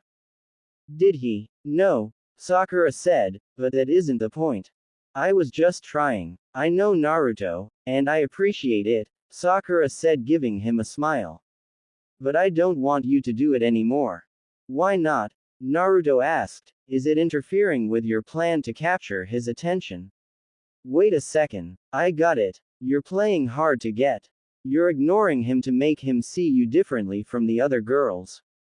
That's not it at all, Sakura said, looking forward. It's simply, I don't want someone so cold. She could see out of the corner of her eye Naruto looking at her in surprise, and his eyes couldn't exactly hide the hope just behind them. Not exactly ready to start accepting dates from him yet either, she said. Anyway, for right now, I think I'll just concentrate on being the best kunoichi I can be. Naruto seemed to get the message, looking ahead himself, saying a simple, okay. Sakura smiled. But a part of her, the piece that often spoke for her when she hid her emotions, said, you chicken. Just accept you feel different about him and tell him to ask you out. No, Sakura said to her inner self, Naruto is special, but I want to know more about him. What's to know? Inner Sakura said, he likes you and finds you attractive, forehead. Inner Sakura made her point by pointing to her own large forehead. A little red dot appeared on it, which Sakura took to represent the kiss he had planted there. Remembering it caused Sakura's cheeks to flush, causing the dot on inner Sakura's head to grow bigger. Naruto asking, are you okay, Sakura? Cut into her mental argument. Yeah, I'm fine, Sakura said, still a little flustered. Okay. I was getting worried you were getting all red in the face like Hinata. I'm fine, I promise, Sakura said. But inner Sakura said, are you now? But your problem is you think you have all the time in the world to make this decision. Don't forget about Hinata.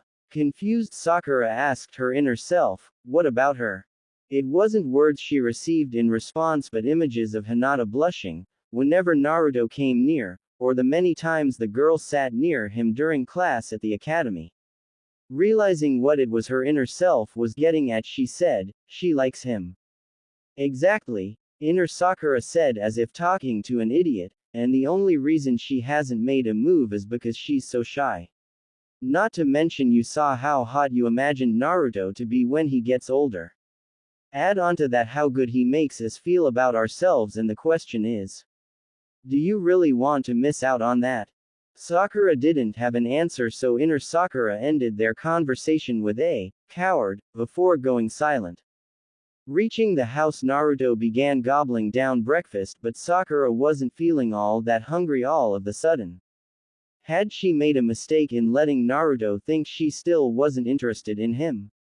She had little doubt that Naruto might eventually become a heartthrob.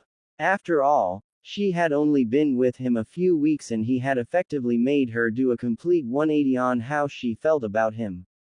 However, she reasoned now wasn't the time to be thinking about such things, as they were in the midst of a deadly mission. However, once they got back, she planned to think about it hard. Stupid Inari, Naruto thought as the boy had leached all the joy he had felt in climbing to the top of the tree. Although Sasuke had also reached the pinnacle, he had still felt great about his accomplishment, especially since with Sakura's advice he hadn't worn himself into the ground to do it. Then Inari had started complaining. He hadn't meant to sound like such a jerk, but the kid's whining had grated on his nerves. He had headed outside to cool his head when an idea hit him. Inari needed to see what a hero could do. Not to mention he didn't like the idea of waiting around for Zabuza to make his move, especially with Gato being a stone's throw away. The way Naruto saw it, Zabuza worked for money. So if he took Gato out of the equation, then Zabuza would back off. Smiling at the audacity of it, he headed back in to grab his ninja tools before jumping out the window in order to confront Gato in person. Unbeknownst to him, his leaving was watched by a young man wearing a pink kimono, having no doubt that the boy and girl he had encountered would be trouble. Guessing that Naruto was going to attack Gato, he considered letting the boy go.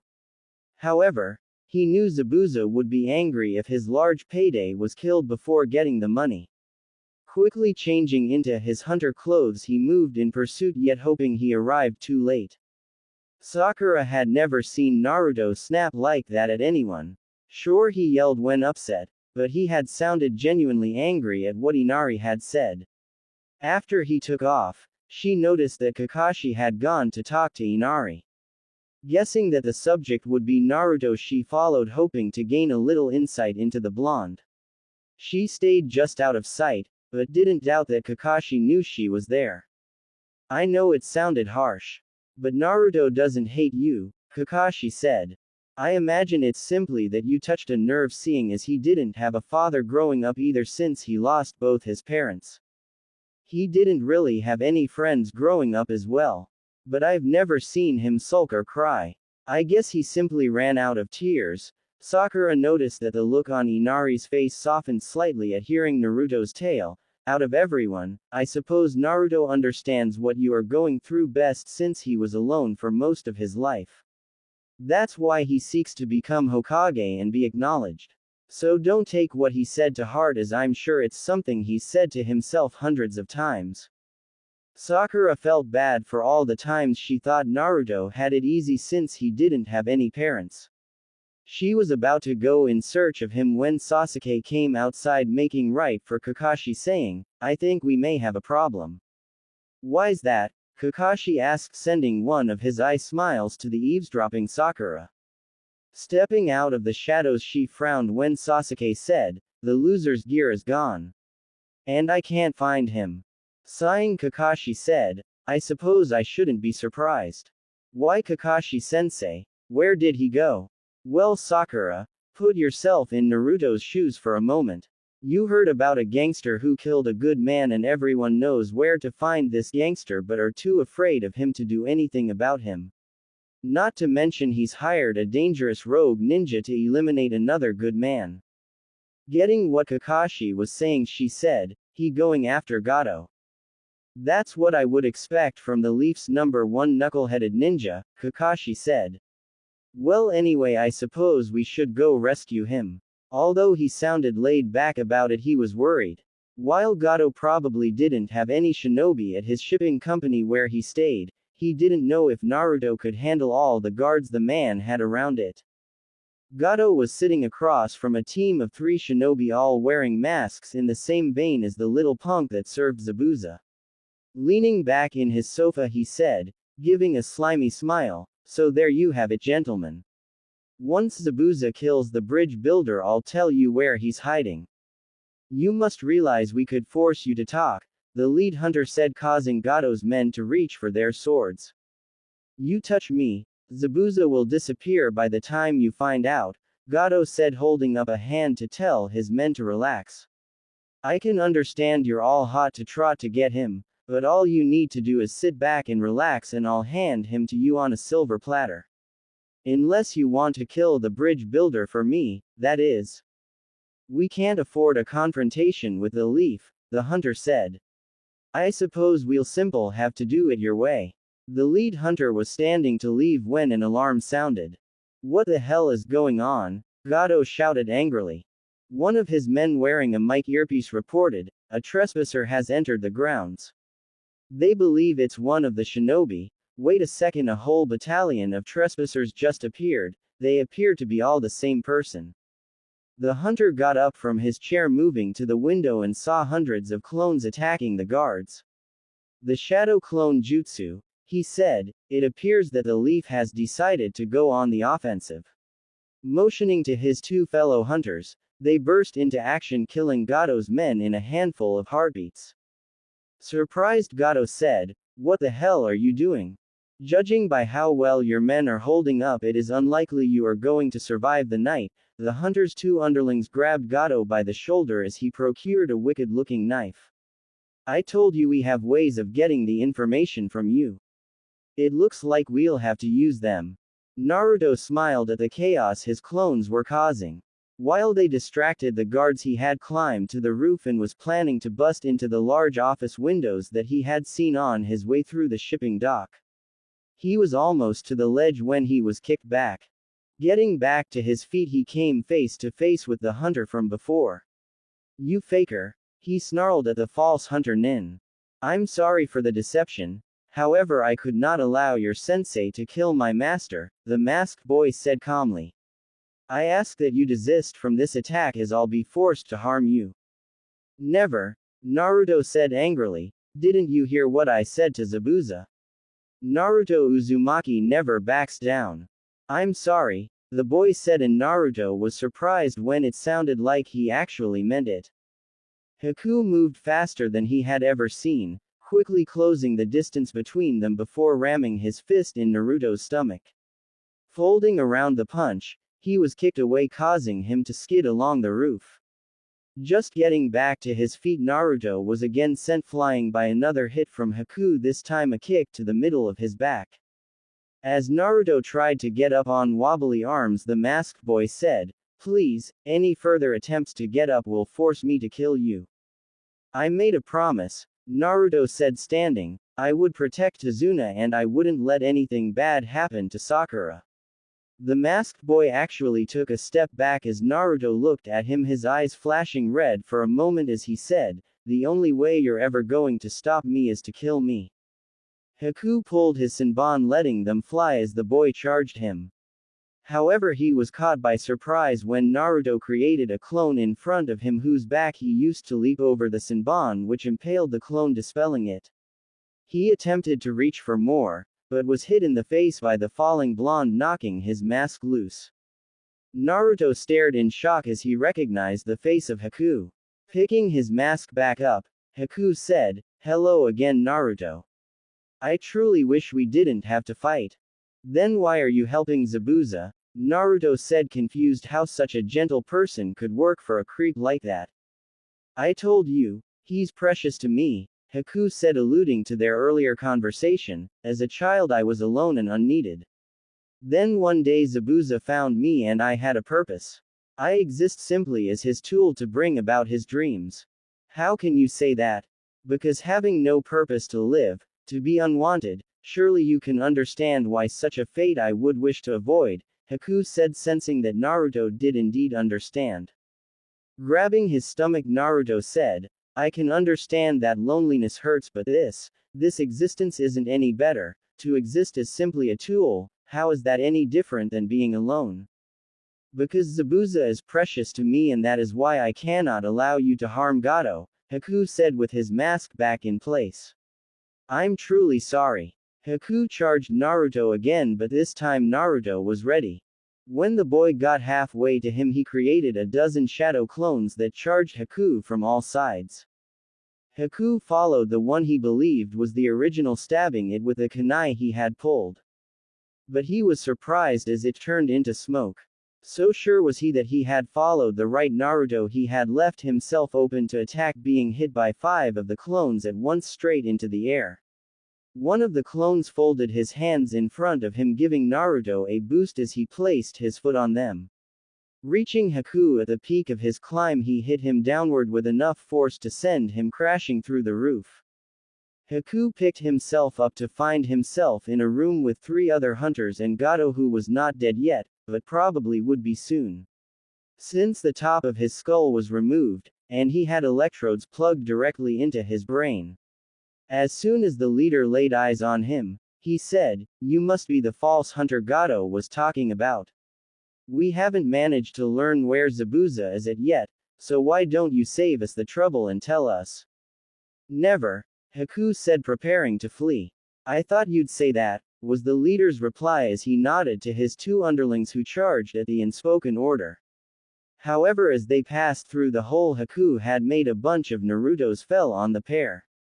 Locking up at the hole, he saw the real Naruto say, "Come on." Confused as to why the blonde would help him, he nevertheless ran up the pile of bodies, leaping through the hole, landing next to Naruto. "Why? Never mind that," Naruto shouted, running over the side of the building with Haku right behind him. "Those were real hunters, right? And they're after Zabuza and you?" "Yes. Have they ever seen your face?" Naruto asked as they hit the ground, moving through the boxes of cargo sitting on the large pier. "I don't. Give me your mask," Naruto said, pulling Haku into a little alcove of boxes. Doing as instructed, Haku handed over his mask, so Naruto hanged himself to look like the boy and placed it on his own face. "Ditch your clothes and try and get some different ones. I'll draw them away." "Why?" "Because I do know what it's like to not have anyone," Naruto said sadly. Tell Zabuza about Gato probably setting him up, that should mean we aren't enemies anymore. They could hear footsteps moving over the wood, so Naruto darted out of the alcove. Haku heard a shout of, "There he is," so quickly changed into his kimono. Moments later the hunters passed by. The leader stopped to look at him for a moment but apparently found him to be no threat before chasing after the retreating Naruto. He was fairly confident that the hunters would let Naruto go after they realized their mistake, but with any luck he and Zabuza would be long gone by then. "I'm going to strangle that idiot," Sakura thought, both angry and worried at the same time. How can he be so reckless? But upon arriving at the dock she felt some of her fear abate as they saw the state of Gato's shipping headquarters. Covering the grounds were the moaning and groaning guards of Gato.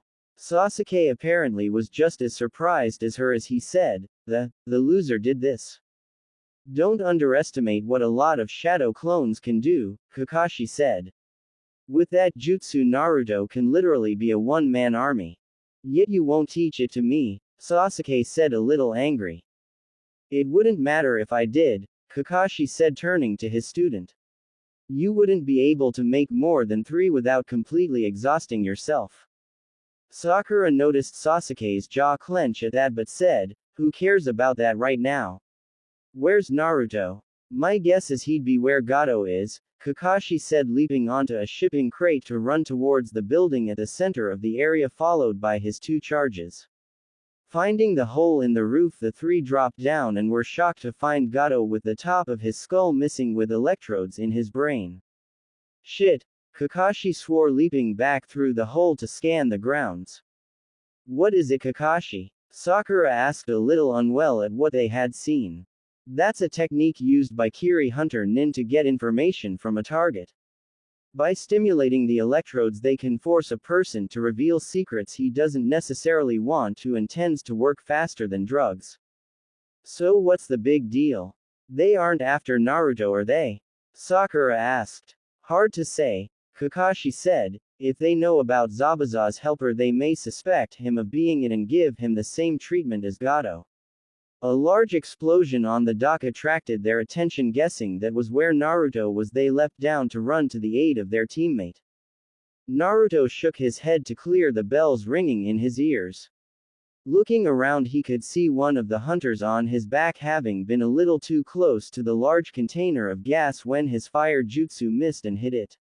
He searched for the other 2 but a moment later a whip of water wrapped around his neck.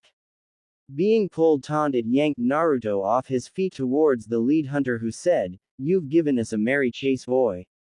But now it's time to tell us where your master is." Dropping his henge he pulled off Haku's mask, saying, "My sensei is at the Tazuna residence." Making an annoyed sound he said, "Don't play games with me, boy. Where is the boy you were pretending to be?" "I don't know," Naruto said, thinking of a lie on the spot, "but he was never here. I wasn't sure I could get to Gato, so hanged myself to look like Zabuza's hunter nin partner." He trailed off to let the hunter fill in the rest, which his underling who was helping his partner up did, saying, "That way Gato would think if he escaped that Zabuza had betrayed him." Naruto simply nodded. The leader said, pulling the water whip tighter, "Still, I think we should kill you just for the aggravation. Because of you there's a good chance Zabuza knows we are here." "Oh, I wouldn't go that far," said the smooth voice of Kakashi. "Particularly, due to the matter that it was you that killed Zabuza's meal ticket." Making the same annoyed grunt as before, the hunter allowed the whip to return to its liquid state. Turning to the new arrival he said, "Kakashi Hatake. Well, I suppose there's no use hanging around here then."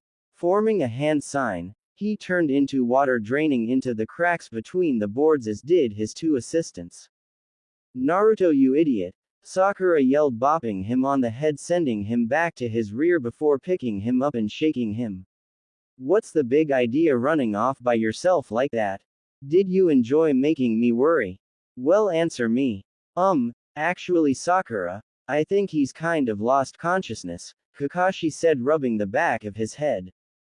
"I didn't mean to." "Relax, Sakura," Kakashi said, chuckling, "it's simply from all the chakra he's expended. He'll probably be as good as new in a few days. Taking Naruto from the girl, he placed him on his back saying, "All right everyone, let's go. I think the people of Wave are going to wake up to quite a happy tomorrow." Kakashi had been putting it mildly when he said that the people of Wave would be ecstatic at the news that awaited them the next day, as they had celebrated almost from sunup to sundown. Naruto had slept through it all. Although the village celebrated, Tazuna had kept working on his bridge, to which most of the men who had quit returned. She had to give the man credit, as he had welcomed them back warmly despite their abandoning him before. She had been tasked to stay and watch Naruto and the household while Kakashi and Sasuke watched the bridge builder. Although Gato was dead, there may have been people loyal enough to him to try and stage an attack against Tazuna or his family. It was unlikely, but there was no sense in leaving it to chance. She didn't mind though, as she watched Naruto sleep, admitting that he was kind of cute already. Moving a stray strand of hair from his forehead, she was tempted to kiss it but resisted. She just couldn't wrap her head around Naruto anymore. Granted, on the surface he was the same reckless troublemaking boy from the academy. But beneath it he was proving to be so much more.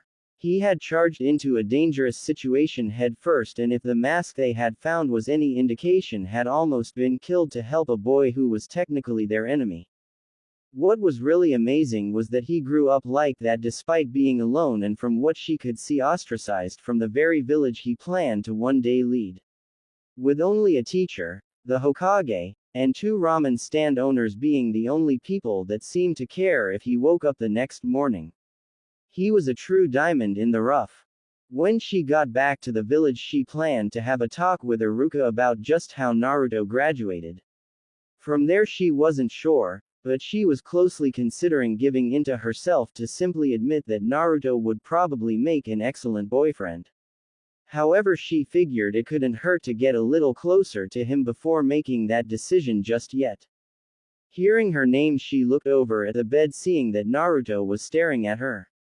"What happened?" he asked, looking around the room.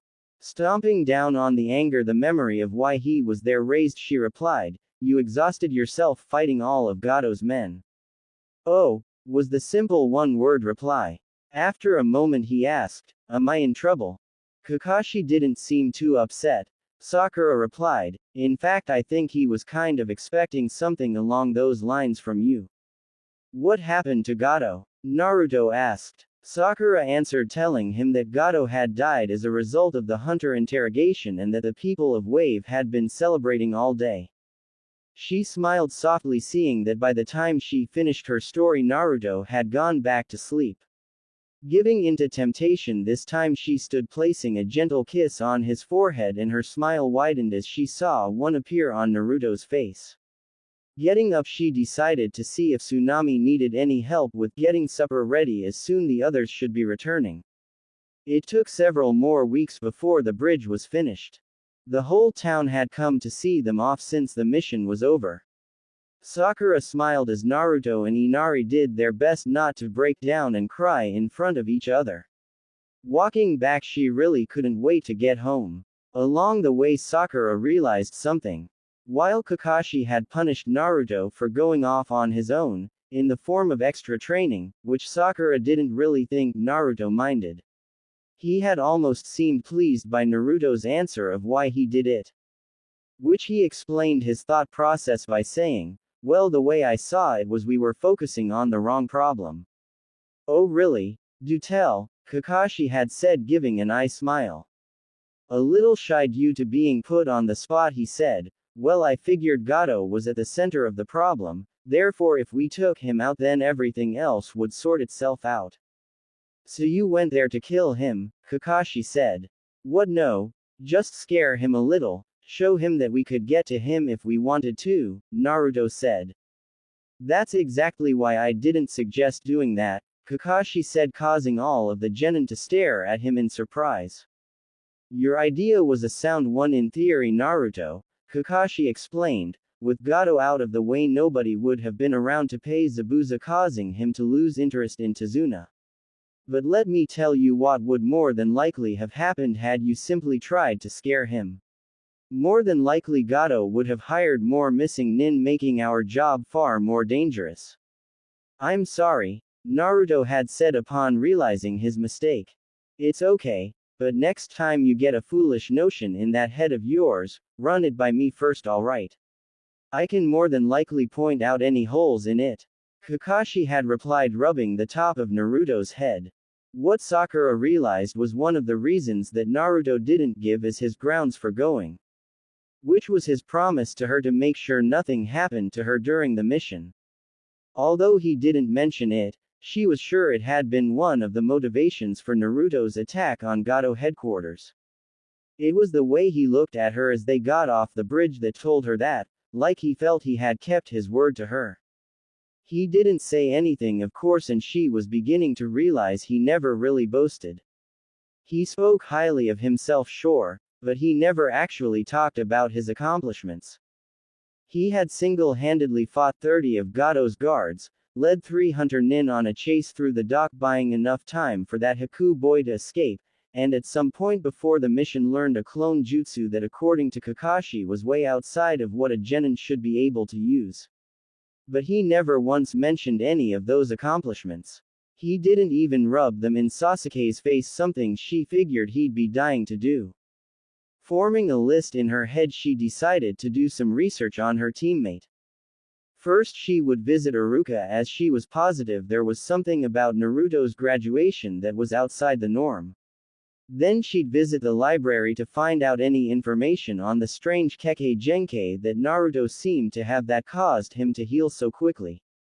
Not to mention it seemed to replenish his chakra far quicker than normal as well, since Kakashi had needed a week to heal from chakra exhaustion, while Naruto had needed a day. Sakura, while lost in thought, was alert enough to notice Kakashi hold up his hand signaling them to stop. She was surprised when her sensei said, "You can come out now. That is unless you plan to follow us all the way to Konoha." "The only reason you knew I was there is because I let you," was the reply as Zabuza stepped out from behind a tree along the trail with Haku doing so from another. "Well then, to what do we owe the honor?"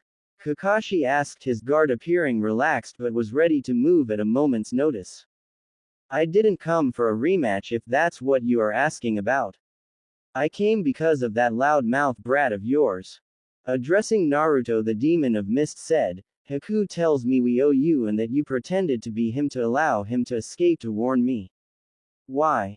"Because with Gato out of the way there was no need to fight," Naruto replied. Zabuza began laughing before saying, "You're a foolish, naive little brat." "Zabuza," Haku said. "However, I'm in your debt, so is there anyone you want killed so we can square things?" Zabuza said. Naruto shook his head before saying, "Just don't treat Haku like a tool anymore." Both former Mist Shinobi were surprised by Naruto's request. Zabuza said, "That's it. Apparently you don't realize what a boon it is to have another shinobi in your pocket." "I don't care about that," Naruto said seriously. "I'm going to be Hokage someday. There's nothing that you can do that I don't plan to be able to do for myself one day. But to Haku you are his most precious person and all he wants is to make your dreams come true. He doesn't deserve to be treated as something that you can discard as unnecessary one day.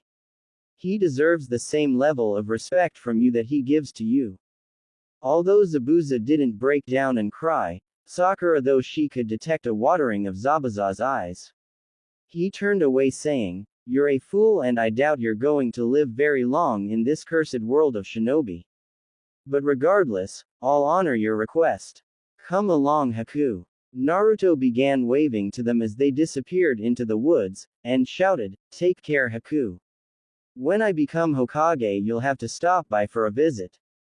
"A quiet, I'd like that," was the boy's reply. Naruto smiled before taking the lead again saying, "All right, let's get going. It's been so long since I've had Ichiraku that I think I'm going through withdrawal." "Well, we can't let the hero of Wave suffer now, can we?" Kakashi said jokingly. Sakura noticed that again Sasuke's jaw clenched at the title the people of Wave have given Naruto.